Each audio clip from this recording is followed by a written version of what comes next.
பாதி மலர் போல வளரும் விழி வண்ணமே வந்து விடிந்தும் விடியாத காலை பொழுதாக விளைந்த கலை அன்னமே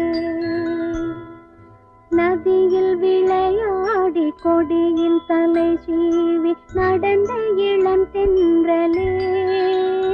வளர்பொதிகை மலை தோன்றி மதுரை நகர் கண்டு பொலிந்த தமிழ் மன்றமே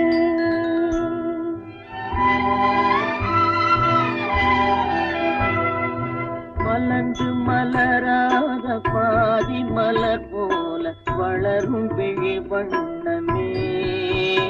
வந்து விடிந்தும் விடியாத காலை பொழுதாக விளைந்த கலை அன்னமே